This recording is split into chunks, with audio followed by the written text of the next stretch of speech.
லியூகோவோரின் for treatment of autism. ரீசெண்டாக இதுதான் ட்ரெண்டிங்காக இருக்கு.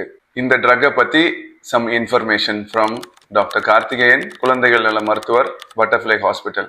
லியூகோவோரினோட இன்னொரு பேர் வந்து ஃபோலினிக் ஆசிட். பேசிக்கலி விட்டமின் B9 அப்படிங்கிற ஃபோலேட்டோட பயாலஜிக்கலி ஆக்டிவ் ஃபார்ம் தான் இந்த ஃபோலினிக் ஆசிட்.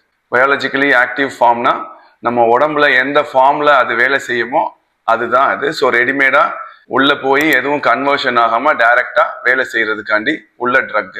இது வந்து ஒரு புதுசா கண்டுபிடிச்ச ட்ரக்கா அப்படின்னு பார்த்தோம்னா இல்ல. இது 1950வது வருஷத்துக்கு முன்னாடியே வந்து இந்த ட்ரக்ஸ் எல்லாம் கண்டுபிடிச்சிட்டாங்க.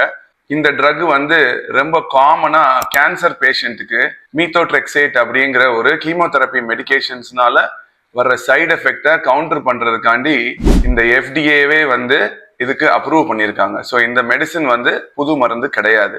இந்த லியூகோவோரின் ட்ரக்குக்கு கரண்டா FDA வந்து ஆட்டிசம் ட்ரீட்மெண்ட்டுக்கு யூஸ் பண்ணலாம் அப்படின்னு சொல்லி அப்ரூவல் கொடுத்துருக்காங்க. அப்போ ஆட்டிசம் இருக்க எல்லா குழந்தைங்களுக்குமே இந்த மருந்தை யூஸ் பண்ணலாமா? இதை தெரிஞ்சுக்கணும்னா நம்ம பேஜை ஃபாலோ பண்ணுங்க. அடுத்த பதிவில் இதுக்கான ஆன்சரை நான் உங்களுக்கு எக்ஸ்பிளைன் பண்றேன். தேங்க்யூ.